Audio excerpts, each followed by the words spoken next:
আমিও স্যারদের মধ্যেই শ্রদ্ধেয় নবী স্যার, আলবি স্যার, মোস্তাফিজ ভাই এবং আফজাল ভাই, আর সামনে আমাদের ছাত্রছাত্রীরা, সেই পুরাতন যুগের বন্ধুরা এখানে আছে, বিশেষভাবে দোহা ভাই আছে, মনির আমার ক্লাসমেট মনির আছে, এরা আছে। তো একটা অদ্ভুত, ও অনেকভাবে অনেক কিছু বলছিল, যে একটা সুন্দর যোগাযোগ হয়ে তাও সবাই আসতে পারেনি, এবং যে কজন এখানে একত্রিত হয়ে এই প্রদর্শনীর মাধ্যমে একত্রিত হয়েছে, এটা একটা খুব বড় ব্যাপার। আমরা এটা একটা হাততালি দিয়ে উদ্বোধন করি,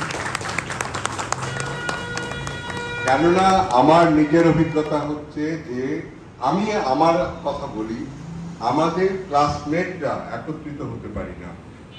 এই আমার ক্লাসমেট হচ্ছে এই মনিরুজ্জামান, গ্যালারি চিত্রকের দায়িত্বে, এবং আফজাল ভাই সিনিয়র, এক ক্লাস সিনিয়র, আর মোস্তফিজ তো অনেক সিনিয়র। আর এখানে আমাদের শ্রদ্ধেয় নবী স্যার, আমার স্যার, মানে তোমাদেরও স্যার।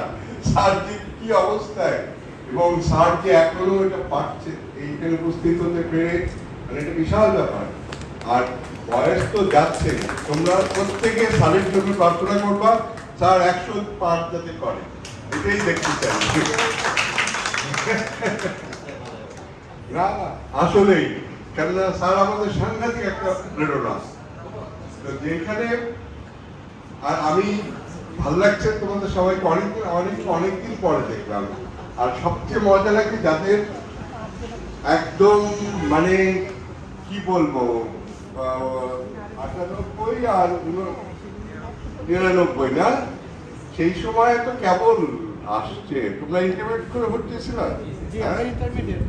তার মানে ঠিক কি একদম, তারপরে পাস করা, মানে পড়তে পড়তে প্রেম করা, বিয়ে করা, সংসার করা, বাচ্চা কাচ্চারা এখন ওরাও এসছে, ওদেরকে দেখে মানে এটা একটা অন্য অনুভূতি।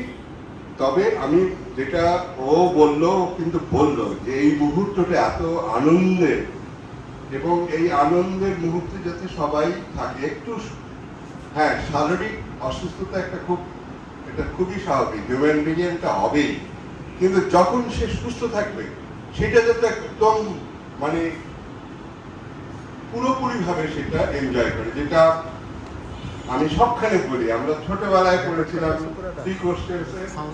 সক্রেটিসের একটা কথা, present time is the best time.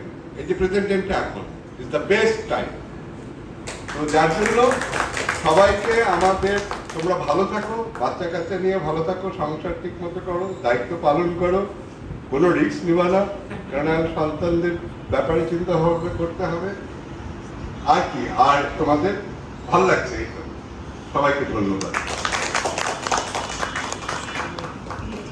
স্যারকে অশেষ ধন্যবাদ এবং কৃতজ্ঞতা। আমাদের